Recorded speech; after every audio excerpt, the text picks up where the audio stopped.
Bismillahirrahmanirrahim.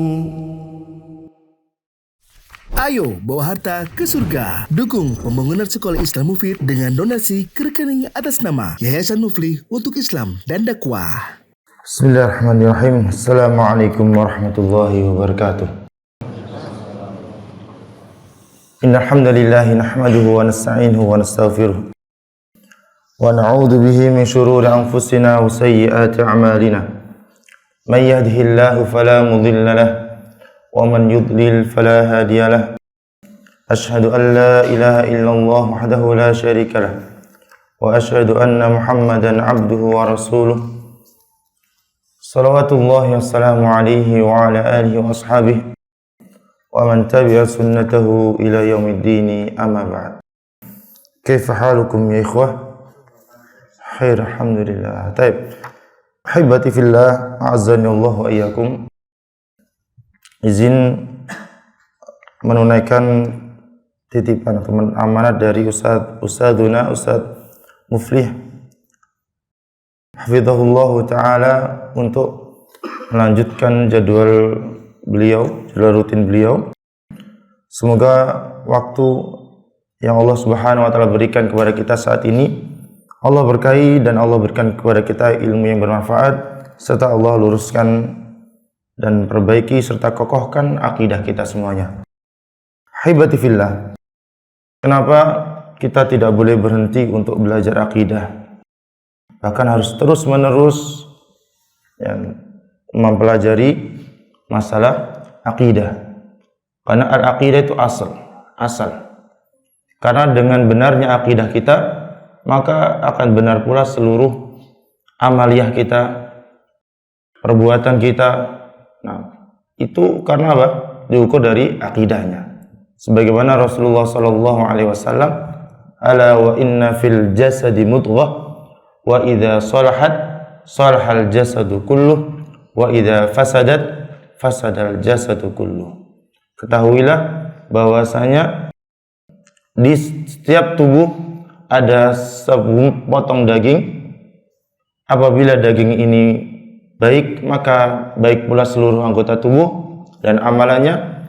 Dan apabila daging ini buruk, maka akan buruk pula seluruh anggota tubuh dan amalannya. Ala wahyal qalbu, dan daging tersebut adalah hati. Belajar akidah berarti kita memperbaiki hati kita. Bagaimana berakidah kita kepada Allah, apa hak Allah, apa kewajiban kita kepada Allah, dan bagaimana sikap kita kepada Rasulullah SAW dan orang-orang atau perkara-perkara yang Allah Subhanahu wa taala wajibkan menjadi bagian akidah kaum muslimin. Barakallahu fikum. Kemudian ikhwati fillah, azanallahu iyyakum.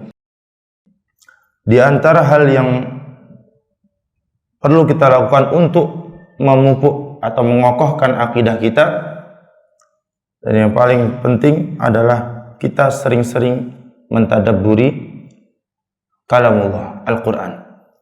Di setiap khutbah atau mungkin setiap kajian, sebagian ustadz kita sering mengingatkan dengan membawakan khutbatul hajah, fa inna khairal kalami kalamullah. Sebaik-baik perkataan adalah perkataan Allah Subhanahu wa taala dalam segala hal, termasuk dalam masalah akidah.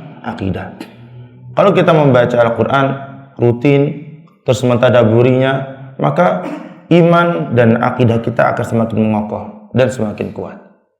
Nah, mungkin pelajaran di kitab-kitab seperti ini adalah mengarah pada bagaimana kita memahami Al-Quran. Ketika sudah dituntun dengan kitab-kitab para ulama, para ustadz, maka prakteknya setiap hari kita membaca Al-Quran, tujuan adalah mengokohkan akidah kita. Karena di Al-Quran sumber semuanya, baik akidah rububiyah, akidah uluhiyah, akidah asma wa sifat. Ya, ini akan semakin kokoh manakala kita rajin membaca Al-Quran. Demikian ikhwati fillah, ini nasihat awal sebagai pengingat kepada kita semuanya agar peduli dengan pemahaman akidah kita dan juga tidak meninggalkan Al-Quran sebagai sumber ilmu bagi kita semuanya. Haibati fillah, membahas tentang mulia dengan manhaj salaf, kitab dari Syekhuna wa waliduna Asy-Syaikh Yazid bin Abdul Qadir Jawaz hafizahullahu taala, sudah masuk pada prinsip-prinsip dakwah salafiyah. Kita masuk pada yang kelima, tapi sebelumnya kita meroja sebentar. Prinsip-prinsip dakwah salafiyah yang pertama adalah kita apa? Wajib kembali kepada Al-Quran dan Sunnah menurut pemahaman salaf. Ini poin-poin yang dirangkum oleh Syekhuna Ustaz Yazid, maka dihafalkan, bukan cuma memahami tapi juga menghafalkan. Kenapa harus hafal? Pernah kan Ustaz Mufli menyampaikan harus hafal nih kaidah ibadah itu tauqifiyah gitu. Kemudian tauhid itu ada rububiyah, asma wa sifat. Kenapa harus hafal? Ikhwati fillah, faham ilmu itu bagus, sangat diharapkan. Tapi setelah faham harus dijaga. Dijaga dengan cara apa? Menghafalnya. Kalau saat kajian kita faham, terus kita nggak jaga, nggak tulis, nggak hafalkan, maka kita nggak menjamin di lain kesempatan pemahaman kita akan hilang. Kita mendapat syubhat, mendapat berita-berita yang bertolak belakang dengan akidah, karena kita lupa ilmu yang sudah disampaikan guru kita, maka syubhat itu akan mudah masuk kepada diri kita. Nah, berapa sering seorang bertanya masalah fikih, dia faham dengan jawaban ustadznya. Suatu saat selang beberapa bulan atau beberapa pekan, dia pada posisi kasus yang dia tanyakan, dia lupa apa jawaban ustadz saya. Nah, sehingga apa? Jadi ragu lagi. Jadi ilmu yang sudah difahami itu harus dihafal. Oleh karena itu para ulama merangkum terutama materi-materi akidah dengan kutaibat, kitab-kitab kecil. Ada apa saja? Ada Thalathatul Usul atau Usul Thalatha, ada Qawaidul Arba', kemudian Kitabut Tauhid, kemudian dari ulama Syekh Islam Ibnu Taimiyah ada apa? Aqidah Wasitiyah, ada Aqidah Tahawiyah. Pernah dirincikan kitab-kitab ini di kajian Ustadz Abu Yaman di masjid ini juga, membahas kitab yang ditulis oleh Syekhuna Ustadz Abdul Hakim Amir Abdad hafizahullah ta'ala. Nah, dirangkum tujuannya apa? Agar mudah diingat dan mudah dihafal. Pun demikian dengan poin-poin yang disampaikan oleh Ustadz Yazid ini menjadi keharusan bagi kita ingat-ingat, kita catat di kertas sendiri, kita ingat, baca berkali-kali sampai melekat pada diri kita. Sehingga kalau ditanya apa sih dakwah salafiyah itu prinsip-prinsipnya, langsung yang pertama kembali kepada Al-Quran dan Sunnah sesuai pemahaman sahabat. Yang kedua, senantiasa mengajak kepada tauhid dan ikhlas dalam beramal. Yang ketiga,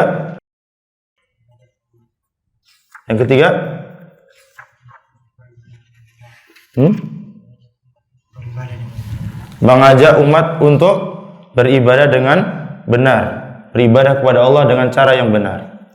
Kemudian yang keempat, memperingatkan kaum muslim atau umat dari bahaya syirik dan berbagai bentuknya. Baru yang kelima ini kita masuk pada sifat Ahlus Sunnah atau dakwah salaf adalah berdakwah kepada ittiba. Nah, ini menjadi mustalah, istilah ittiba. Disebutkan oleh Ustadz Yazid di sini, ittiba adalah bentuk masdar dari kata ittaba'a yattabi'u. Ittaba'a syai'a wa yattabi'uhu. Artinya mengikuti atau ngikut di belakangnya. Yang diikuti belok kemana, dia ikut belok. Yang diikuti lurus, dia ikut lurus. Yang diikuti belok kanan, dia ikut belakang. Itu namanya ittaba'a yattabi'u. Mengikuti. Ini makna ini diambil oleh beliau dari rujukan yaitu kamus bahasa Arab yang disebut dengan Lisanul Arab. Ini disebut ada 13 jilid situ. Ittiba mengikuti. Maksudnya di sini adalah mengikuti sunnah Rasulullah Sallallahu Alaihi Wasallam. Beliau sebutkan menurut istilah sebagaimana yang didefinisikan oleh Imam Ahmad bin Hanbal rahimahullah taala, ittiba ialah seseorang mengikuti apa yang dibawa oleh Nabi Sallallahu Alaihi Wasallam dan para sahabatnya. Kemudian setelah itu diberikan pilihan untuk mengikuti pendapat tabi'in. Jadi dalam beragama, tata cara beragama sebagaimana disebutkan Ustaz Mufli kemarin, sifatnya adalah tauqifiyah. Apa itu tauqifiyah? Berdasarkan dalil. Harus ada dalil. Dan dalil itu sumbernya adalah Al-Quran dan hadis. Artinya semua bersumber dari Rasulullah Sallallahu Alaihi Wasallam. Karena Al-Quran dan hadis diwahyukan kepada Rasulullah Sallallahu Alaihi Wasallam. Kemudian dalam memahaminya, kita menilik pemahaman dan praktek dalam mengamalkan dari kalangan sahabat. Rasulullah Sallallahu Alaihi Wasallam bersabda, khairul quruni qarni. Sebaik-baik generasi adalah generasiku, yaitu para sahabat. Karena mereka lah yang mana di masa mereka wahyu turun. Dan mereka paling tahu maksud wahyu itu turun tentang apa, kepada siapa, dan kapan waktunya. Sebagaimana disampaikan oleh siapa? Abdullah bin Mas'ud, yang paling tahu tentang asbabun nuzul Al-Quran. Kapan terjadi, tentang siapa, mengetahuinya. Maka manakala sahabat Abdullah bin Mas'ud, Abdullah bin Abbas, dan sahabat-sahabat lain menjelaskan makna Al-Quran ataupun hadis Nabi, maka itu yang kita ikuti. Kemudian juga kita masukkan ke sana pendapat dari tabi'in, generasi setelah para sahabat. Karena mereka adalah murid-murid dari kalangan sahabat, maka pemahaman dari mereka yang kita pegang. Salafiyun hanya menjadikan Rasulullah Sallallahu Alaihi Wasallam sebagai panutan. Nah, ini pegangan. Dalam beribadah, hal yang pertama kita cari adalah apakah ada sunnah dari Rasulullah Sallallahu Alaihi Wasallam. Apa yang dicontohkan oleh Rasulullah, apa yang diperintahkan oleh Rasulullah Sallallahu Alaihi Wasallam. Jika tidak ada, maka coba bagi kita untuk tidak melakukannya. Karena menjadikan Rasulullah sebagai panutan ini adalah perwujudan dari syahadat yang kita ikrarkan. Karena syahadat itu mencakup dua hal, yaitu syahadatut tauhid dan syahadatur Rasul. Syahadat persaksian bahwasanya tiada sesembahan yang berhak diibadahi kecuali Allah. Yang kedua, rukun kedua adalah apa? Mengakui bahwa Nabi Muhammad adalah utusan Allah. Nah, di antara konsekuensi atau perwujudan syahadat kita mengakui Nabi Muhammad adalah Rasulullah, yaitu menjadikan beliau panutan atau tuntunan dalam beribadah dan terutama dalam berakidah. Di sini disebutkan oleh Ustaz Yazid hafizahullah taala, dan syahadat ini tidak akan menjadi sempurna kecuali dengan landasan-landasan berikut. Ini poin-poinnya. Yang pertama, jadi maksud beliau wallahu alam, makna syahadatul Rasul itu menjadi sempurna jika landasan-landasan berikut yang beliau sebutkan kita lakukan. Yang pertama, mengimani bahwa Nabi Muhammad sallallahu alaihi wasallam adalah manusia biasa seperti manusia yang lainnya. Artinya, kita tidak boleh mengangkat derajat beliau melebihi sepatutnya. Allah Subhanahu wa taala menjadikan beliau sebagai utusan penyampai risalah, penyampai syariat, tapi tidak mengangkat beliau atau menjadikan beliau memiliki sifat-sifat ketuhanan. Maka tidak boleh seorang muslim yang bersyahadat menjadikan beliau memiliki sifat-sifat ketuhanan. Ketika umroh, ketika haji, janganlah hati atau lisan kita tunduk, merendah di hadapan Nabi Muhammad kemudian minta kepada beliau, kita sampaikan hajat-hajat kita. Nah, ini tidak patut. Karena Nabi Muhammad adalah hamba Allah. Wa ashhadu anna Muhammadan abduhu wa rasuluh. Dan Nabi Muhammad adalah hamba, bukan ma'bud, bukan sesembahan. Begitu juga para nabi-nabi yang lain, pun para malaikat, kita posisikan mereka adalah hamba-hamba Allah Subhanahu wa ta'ala. Bahkan Allah meminta Nabi Muhammad untuk menyatakan bahwa beliau adalah manusia biasa. Dalam Al-Quran di sini disebutkan oleh Ustaz Yazid, "Qul innama ana basyarum mithlukum." Katakanlah, ya Rasulullah, ya Muhammad, sejatinya diriku hanyalah manusia biasa seperti kalian. Ini dalam konteks apa? Makhluk. Tapi dalam kedudukan tentu beda nanti di poin-poin berikutnya. Nabi Muhammad adalah manusia biasa. Tidak boleh kita membayangkan Nabi Muhammad memiliki sifat ketuhanan. Dalam beribadah kita tujukan kepada Nabi Muhammad. Tidak boleh. Beliau adalah seorang hamba Allah yang Allah tinggikan dan Allah muliakan. Jadi dalam syahadat Rasul, poin pertama kita meyakini beliau adalah manusia. Makan dan minum, dan beliau beristirahat, beliau berkeluarga, dan beliau juga Allah wafatkan sebagaimana manusia pada umumnya.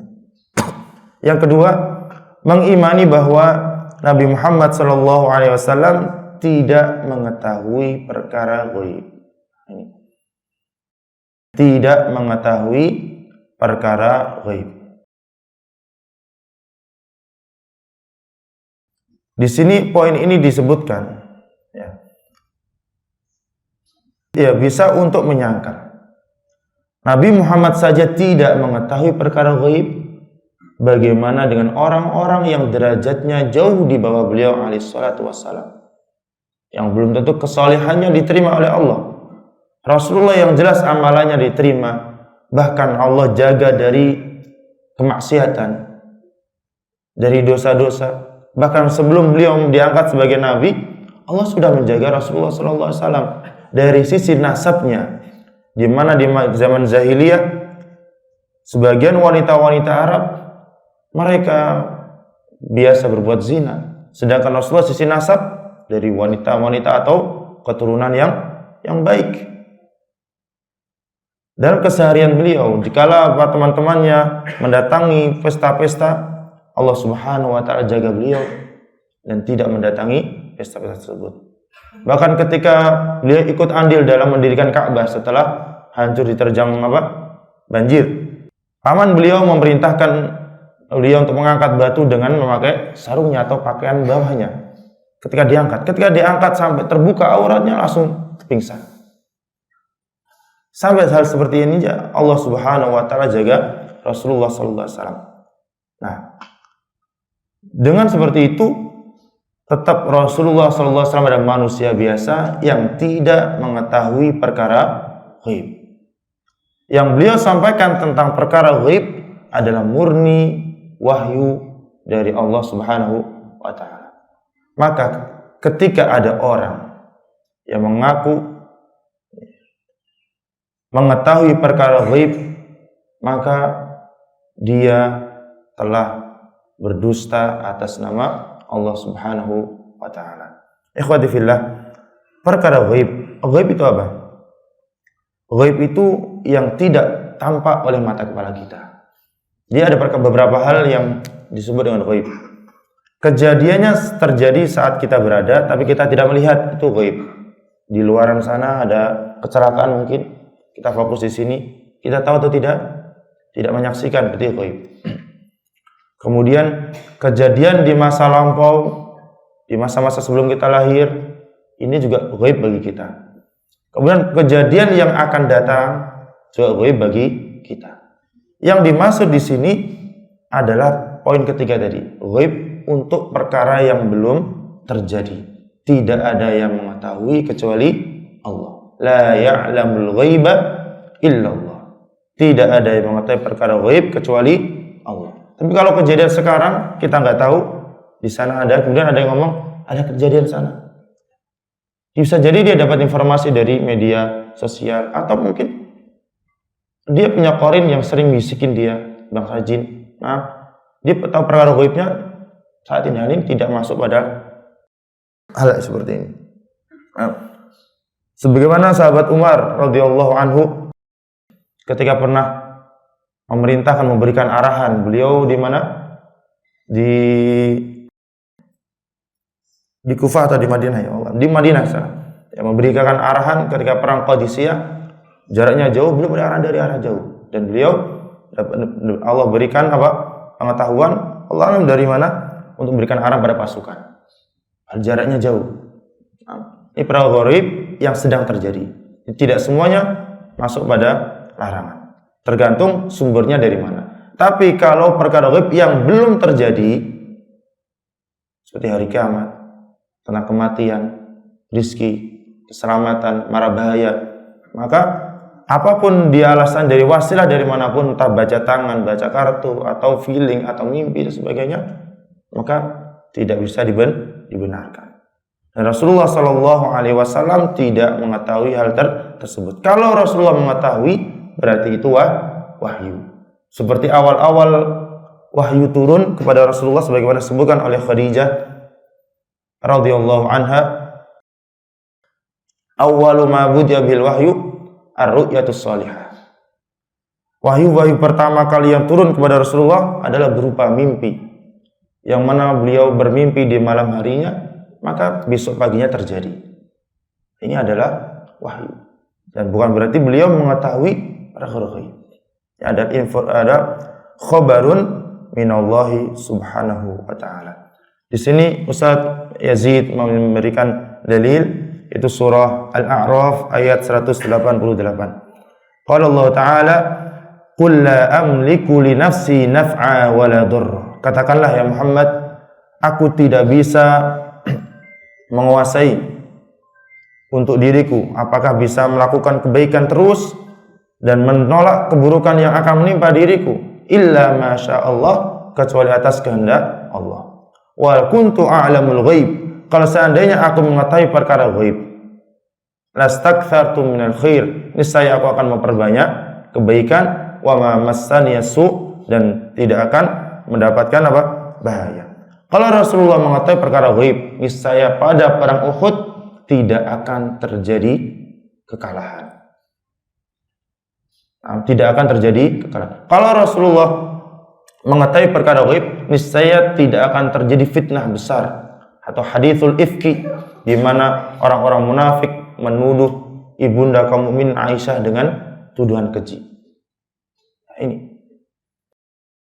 Kalau beliau mengetahui perkara baik, pasti beliau bisa menghindari keburukan tersebut dan bisa melakukan hal yang lebih baik. In ana illa nadhir, saya hanyalah pemberi peringatan, wa basyir, dan pemberi kabar gembira, liqaumi yu'minun, untuk orang-orang yang beriman. Ini akidah kita terhadap Rasulullah SAW sebagai wujud syahadatur Rasul. Yang ketiga, landasan dalam syahadatur Rasul adalah mengimani bahwa beliau sallallahu alaihi wasallam adalah penutup para nabi. Tidak ada nabi setelah beliau. Dikonsekuensi dalam bersyahadat bahwasanya kita yakini tidak ada nabi setelah beliau, dan syariatnya adalah syariat yang terakhir. Tidak ada lagi penghapusan syariat. Dan syariatnya berlaku sepanjang hayat hingga akhiri kiamat. Tidak boleh ada yang mengatakan syariat beliau sudah tidak relevan. Ini bagian dari akidah. Dan beliau adalah penutup dari para nabi. Allah Subhanahu wa taala berfirman, "Ma kana Muhammadun aba ahadim mir rijalikum." Bukanlah Muhammad itu bapak dari salah seorang di antara kamu. Walakin Rasulullah, akan tapi beliau adalah utusan Allah, wa khataman nabiyyin. Nah, di sini syahid atau poinnya. Beliau adalah penutup para nabi, wa kana Allahu bikulli syai'in alima, dan Allah Maha mengetahui segala sesuatu. Pun juga sabda Nabi sallallahu alaihi wasallam, wa innahu sayakunu fi ummati kadzabuna thalathun, dan sungguh akan muncul di umatku ini para pendusta yang jumlahnya 30 orang. kulluhum yazumu annahu nabi. Mereka semuanya akan mengaku bahwa mereka adalah nabi, mendapatkan wahyu. Wa ana khatamun nabiyyin. Sedangkan aku ada penutup para nabi, la nabiyya ba'di, tidak akan ada nabi sepeninggalku. Ini menjadi pegangan. Ketika ada orang-orang mengaku nabi, meskipun dia menunjukkan hal-hal yang di luar kebiasaan atau khawariqul adah, entah itu tipuan atau bantuan bangsa jin, entah sulap atau apa, atau bisa memindahkan hujan, bisa menampakkan, menyilaukan mata seakan-akan orang mati menjadi hidup, kemudian dia mengaku sebagai nabi, maka jangan percaya, karena tidak ada nabi setelah Nabi Muhammad. Ini akidah. Dan ini kalau kita meyakini ini, alhamdulillah, karena tidak semua kaum muslimin memiliki keyakinan yang kuat dalam masalah ini. Lihat kaum muslimin ketika diuji dengan akidah mereka, mudah sekali mereka jatuh akidahnya. Dulu ketika saya masih kecil, ada kasus di Jawa Timur ya, seorang anak kecil kena sambar petir. Nah, kemudian ada batu di dekat anak itu yang dulu namanya apa?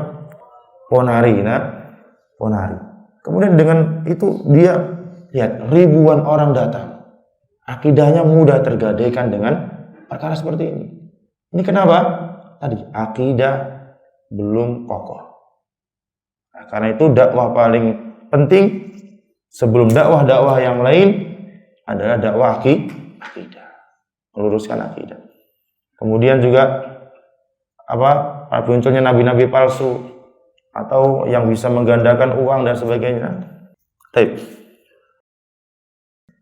Dan fitnah paling besar ujian akidah di akhir zaman, semoga Allah menghindarkan kita dan kita tidak menemuinya, adalah apa? Fitnatut Dajjal, munculnya Dajjal. Dia bisa menyilaukan mata seakan-akan menghidupkan orang mati. Bahkan dia akan menggambarkan di hadapan manusia menghidupkan orang tua. Jika ada orang yang kokoh dalam agamanya, dia panggil seakan menghidupkan orang tuanya, padahal itu adalah jin yang dia suruh. Kemudian jin ini memerintahkan kepada orang tersebut, nah ikuti dia adalah Tuhan ini dan ini. Ini fitnah seperti itu. Mirip persis sifatnya, perkataannya dan sebagainya. Orang tua sudah meninggal dihidupkan, padahal bukan dihidupkan, apa? Bahasa jin yang disuruh menyerupai orang tuanya. Nah, fitnah-fitnah seperti ini akan mudah diikuti manakala kita tidak punya pegangan dalam berakidah. Semoga Allah Subhanahu wa taala amatana fil Islam, mematikan kita dalam kondisi Islam. Yang keempat, mengimani bahwa beliau adalah seorang manusia yang diberikan wahyu. Nah, ini intinya.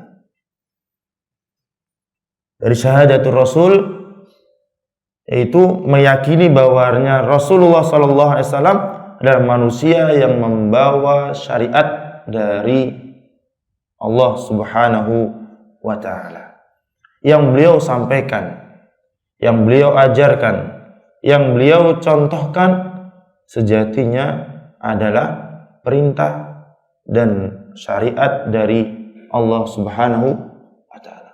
Dalam hal yang mungkin kelihatan remeh, buang istinja dengan tangan kiri, istinja dengan tidak menghadap ke arah kiblat, makan dengan tangan kanan, baca bismillah sebelum makan. Hal yang seharian ini adalah syariat yang dicontohkan oleh Rasulullah, sejatinya dari siapa? Allah Subhanahu wa ta'ala. Di sini Ustaz Yazid membawakan dalil, yaitu firman Allah Subhanahu wa ta'ala, yuha ilayya annama ilahukum ilahu wahid. Sungguh diwahyukan kepadaku bahwa sejatinya sesembahan kalian adalah sesembahan yang esa.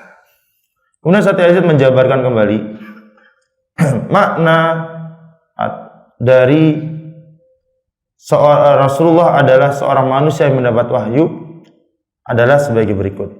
Yang pertama, bahwa Nabi Muhammad adalah penyampai wahyu dari Rabb-Nya, bukan pembuat syariat, tapi syariat dari Allah Subhanahu wa ta'ala.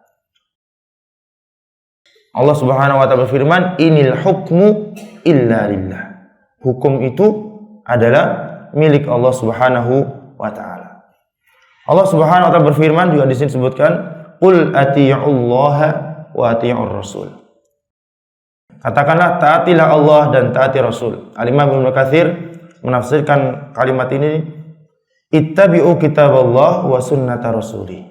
Ikuti kitab Allah dan sunnah Rasulnya. Jadi maksudnya taat kepada Allah dan taat Rasul itu ikutilah kitabullah dan sunnah Rasulnya. Fa in tawallau, apabila mereka berpaling, enggak tahu tadi ini belum ngecek. Kok di sini diartikan jika kamu berpaling. Tapi saya kalau di terjemahan di Depak kurang tahu ya. Ada yang dekatnya ada mushaf terjemahan atau mungkin di HP. Di situ terjemahan jika kamu berpaling. Tapi dhamirnya ke wawu jamaah atau hum. Mungkin bisa dibantu cek Quran terjemah di HP-nya. Surah apa ini? An-Nur ayat 54.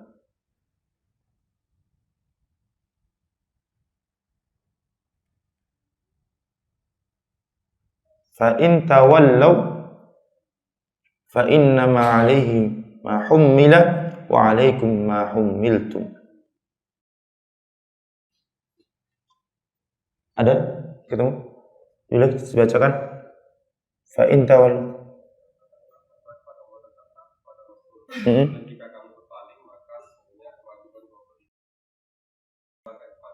Oh iya, berarti terjemahan di Kemenak menggunakan jika kamu berpaling. Tapi tadi saya cek di tafsir fa in tawallaw hum, karena ada wawul jamaah di situ.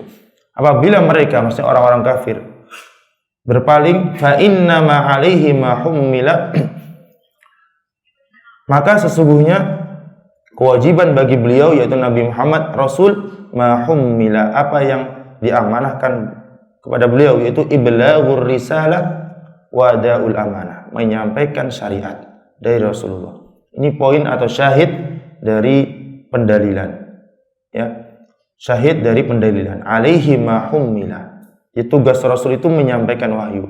Wa alaikum ma hummiltum, dan menjadi kewajiban kalian apa yang dibebankan kepada kalian. Apa yang dibebankan kepada kalian? Di sini khitabnya berubah. Dari mereka sekarang menjadi kalian. Ini kepada orang-orang beriman. Maksudnya ta'zimuhu wal qiyamu bi muqtadhah, kata Imam Ibnu Katsir. Dibebankan kepada kalian adalah mengagungkan syariat yang dibawa oleh Rasulullah dan mengamalkannya. Ya, mengagungkan syariat yang dibawa oleh Rasulullah dan mengamalkannya.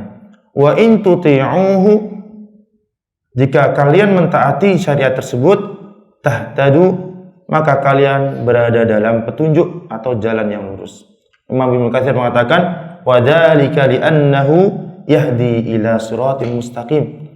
Hal itu karena syariat yang dibawa oleh Rasulullah akan mengarahkan kita kepada jalan yang lurus, jalan yang kita minta selalu dalam salat kita, ihdinas siratal mustaqim.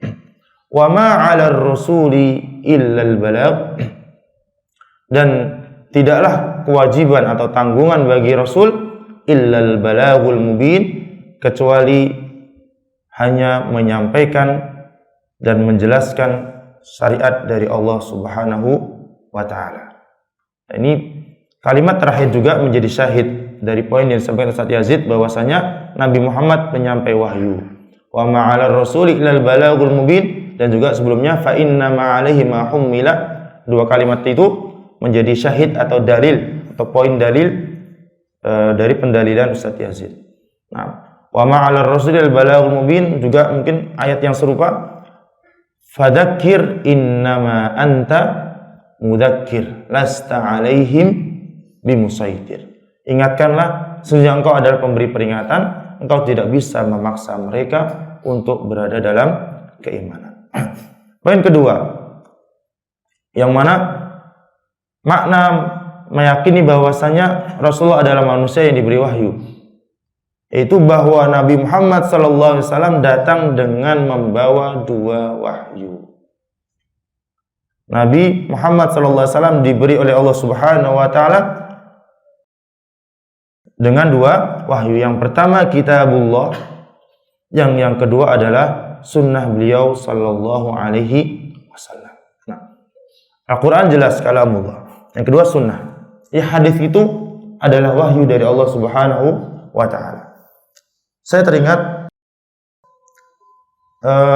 ketika saya duduk di majelis Ustadz Arifatul Ulum LC hafizahullah taala ketika kemarin kami di Jawa, di Kediri, saat beliau mengajarkan tentang usul sunnah di Imam Ahmad, beliau condong kepada pendapat ulama yang mengatakan hadis Nabi itu wahyu dari Allah lafdzan wa ma'nan. Beliau lebih condong ke sana. Jadi sebagian ulama bahkan meyakini hadis itu lafaz dan maknanya adalah wahyu dari Allah Subhanahu wa taala. Sebagian ulama lain mengatakan maknanya dari Allah, lafaznya dari Rasulullah sallallahu alaihi wasallam. Ini perlu jadi tambahan pemahaman kita. Jadi poinnya adalah hadis juga wahyu dari Allah Subhanahu wa taala, sehingga apa yang disampaikan Rasulullah adalah syariat. Allah Subhanahu wa taala berfirman di sini, pendalilan dari Ustaz Yazid kenapa mengatakan hadis adalah wahyu. Beliau mengatakan wa ma yantiqu 'anil hawa in huwa illa wahyu yuha. Sebagian orang ada yang berkata, saya baru hijrah, saya ingin ikut pengajian, saya ingin belajar Islam, tapi saya bingung mulai dari mana saya harus belajar. Ada lagi yang berkata, saya mau ikut kajian, tapi setelah sampai di tempat kajian, rupanya pembahasan sudah ada di tengah buku. Sebagian teman-teman yang ikut kajian online, kadang ada yang berkata, saya kalau ikut kajian online 1-2 jam, terus terang kadang kurang fokus.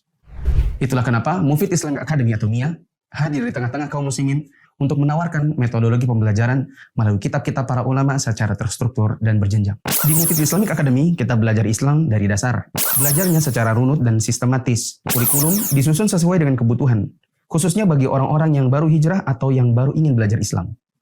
Materi pelajaran menggunakan kitab-kitab para ulama dan dibahas dengan video pendek yang mudah dipahami. Penjelasan disertai contoh sederhana dan analogi yang memudahkan. Video materi diproduksi high quality baik audio maupun visual. Diajarkan dalam beberapa level atau mustawa, dan ada ujian serta sertifikasi kenaikan level atau mustawa. Untuk informasi lebih lanjut tentang pendaftaran, teman-teman bisa mengakses di media sosial Mufid TV Official, baik yang ada di Telegram, YouTube, Instagram, maupun di Facebook. Kita melanjutkan kembali. Ikhwati fillah, di sini Ustadz Yazid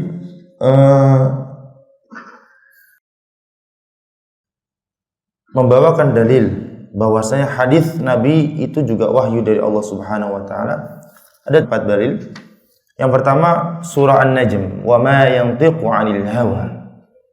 Dan tidaklah kalimat yang diucapkan oleh Rasulullah sallallahu alaihi wasallam dalam masalah syariat, in huwa illa wahyun yuha, melainkan hal itu adalah wahyu yang diberikan atau disampaikan kepada beliau alaihi salatu wasallam. Jadi kalimat ini umum, entah itu Al-Quran dan juga hadis. Nah, kemudian dalil kedua adalah surah An-Nahl ayat 44. Wa anzalna ilaika dzikra litubayyana lin-nasi ma nuzzila ilaihim. Dan kami turunkan kepadamu adz-dzikr untuk engkau jelaskan kepada manusia apa yang diturunkan kepada mereka. Ustaz Yazid dengan ayat ini berdalil, kata adz-dzikr Allah berikan kepada Nabi Muhammad tujuannya untuk menjelaskan kepada manusia yang turun kepada mereka. Yang turun kepada mereka adalah Al-Quran. Berarti Allah memberikan adz-dzikr kepada Rasulullah untuk menjelaskan apa? Al-Quran. Nah, dari sini Ustaz Yazid artikan adz-dzikr tidak lain adalah hadis Nabi sallallahu alaihi wasallam. Paham ya? Cara Ustaz Yazid berdalil. Tadi saya coba merujuk kepada ayat ini di kitab tafsir ya. Saya nggak punya kitab semuanya, saya cek di internet. Tafsir At-Tabari, tafsir Ibnu Katsir dan tafsir As-Sa'di ingin mencari penjelasan dari Ustaz Yazid ini. Nah, qadarullah saya belum menemukan. Kalau di tafsir Tabari, tafsir Ibnu Katsir dan tafsir Syekh Abdurrahman As-Sa'di semua mengatakan adz-dzikr yang dimaksud di sini adalah Al-Qur'an. Adzikir ini maksudnya adalah Al-Quran. Makna adzikir adalah Al-Quran, bukan hadis. Kemudian tidak sedikit ya ustaz-ustaz kita menerjemahkan adzikir atau makna adzikir itu dengan Al-Quran dan hadis kedua-duanya. Sebagaimana pada ayat inna nahnu nazzalna dzikra wa inna lahu lahafizun. Sungguh kami telah menurunkan adzikir. Sebagian ustaz atau beberapa ustaz menerjemahkan adzikir memaknainya dengan dua hal, Al-Quran dan hadis.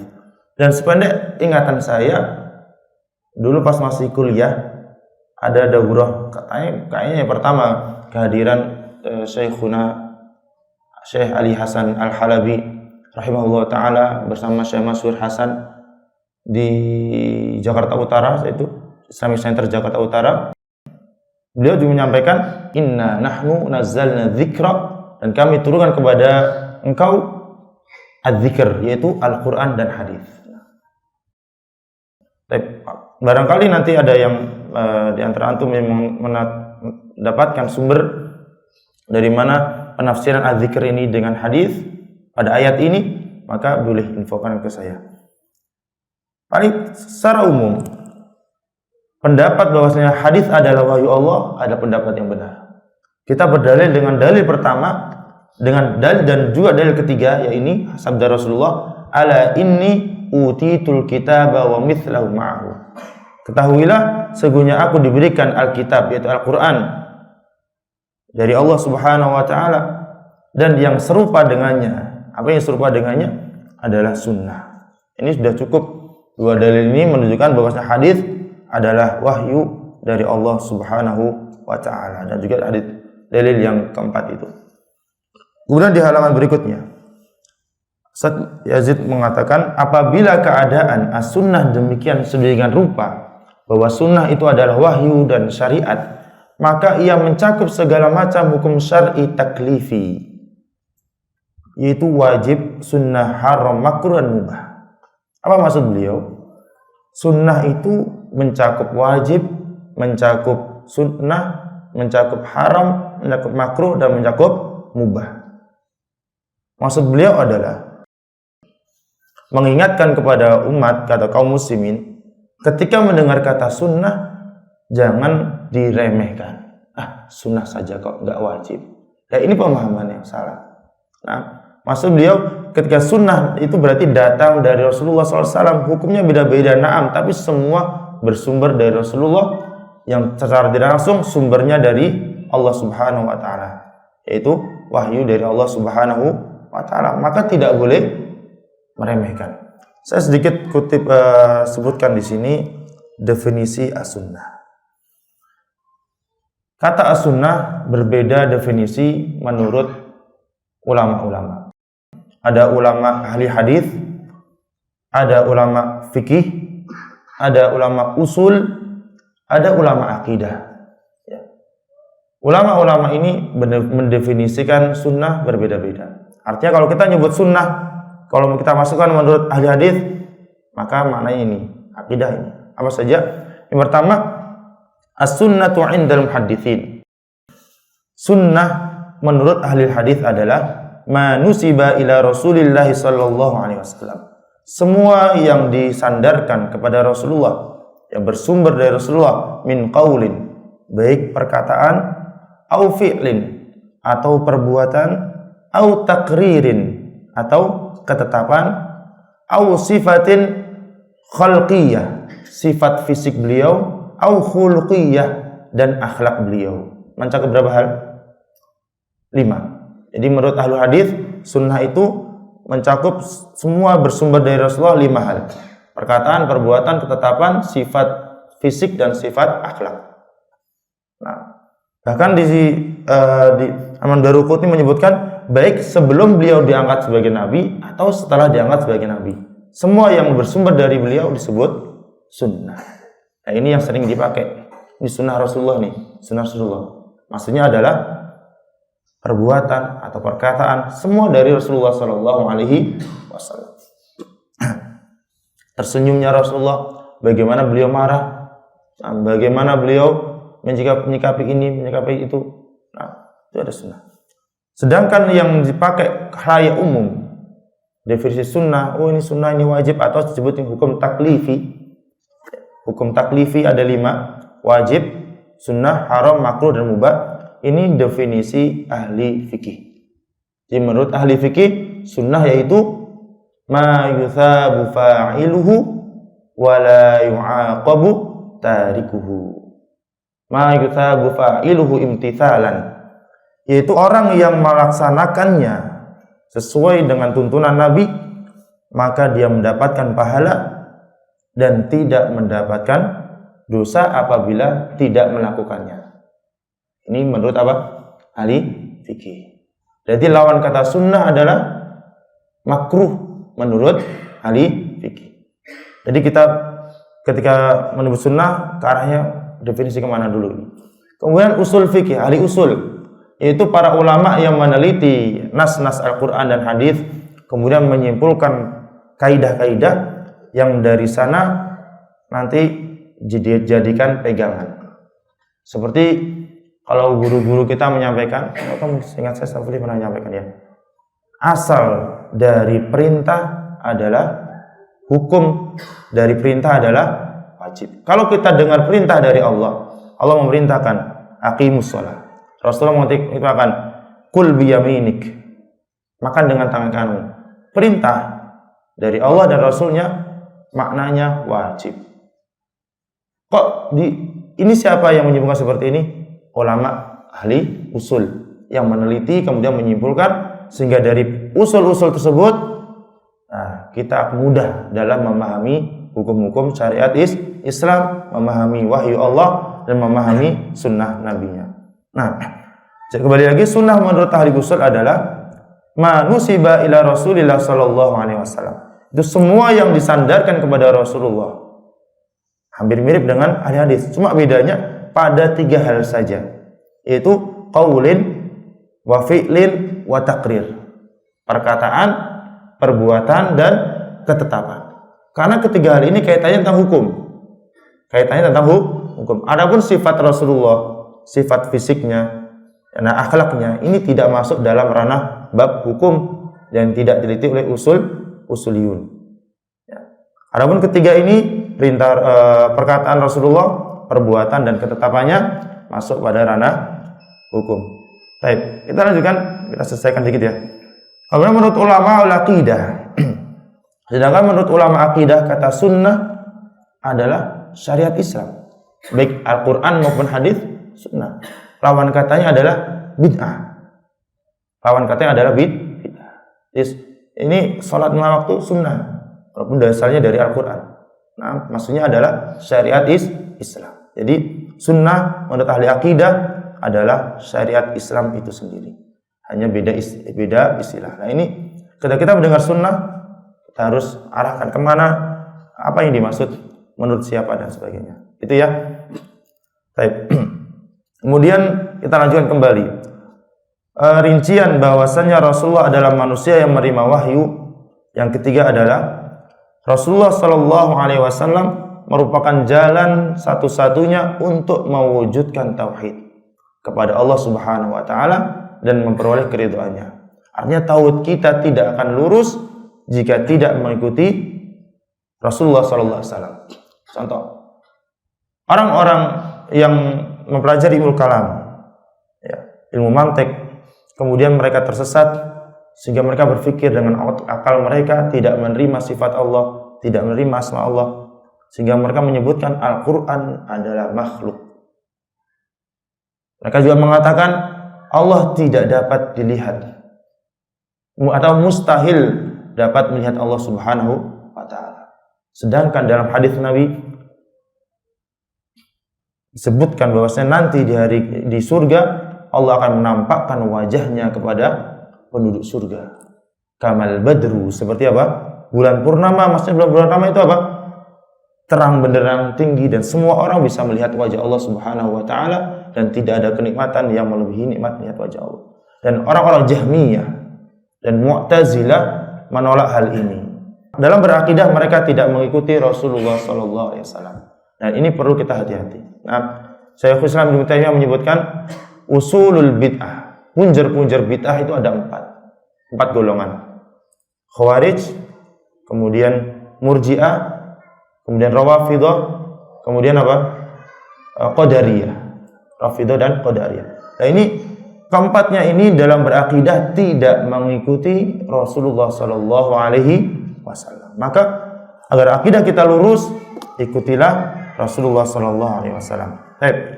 Yang D, makna bahwasanya Rasulullah adalah manusia yang mendapat wahyu, berarti konsekuensinya kita harus mencintai Rasulullah sallallahu alaihi wasallam. Bahkan kecintaan kita kepada beliau harus melebihi cinta kita pada diri kita sendiri, kepada orang tua, anak dan istri kita.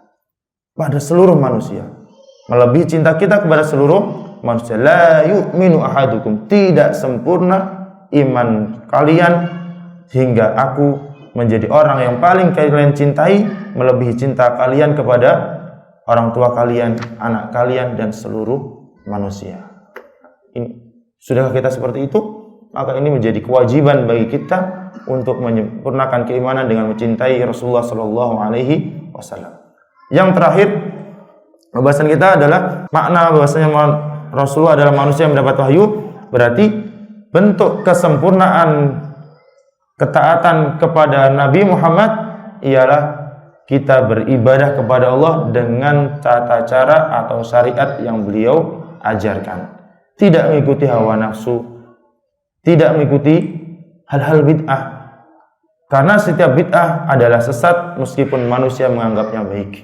Ini, setiap bid'ah adalah sesat meskipun orang-orang menganggapnya baik. Zikir kok dilarang, mengingat Nabi kok dilarang, bersalawat kok dilarang. Bukan zikir, salawat dan mencintai Nabinya dilarang, tetapi apa? Tata caranya yang tidak sesuai dengan yang dicontohkan oleh Rasulullah SAW. Nanti ada poin-poin sebenarnya kalian bisa baca atau nanti sambil mendengarkan keterangan dari Ustaz Mufli tentang apa namanya dhawabitul bid'ah, disebutkan oleh Sayyid, ciri-ciri bid'ah, sehingga kita gampang menelaah, oh ini bid'ah, ini sunnah. Demikian. Barakallahu fikum, semoga yang kita pelajari malam ini bermanfaat. Wa nas'alullah subhanahu wa ta'ala ilman nafi'a wal 'amalan mutaqabbal wa 'amalan mutaqabbala innahu qadirun 'ala dzalika wa maula. Subhanakallahumma bihamdika asyhadu an la ilaha illa anta astaghfiruka wa atubu ilaik. Assalamualaikum warahmatullahi wabarakatuh.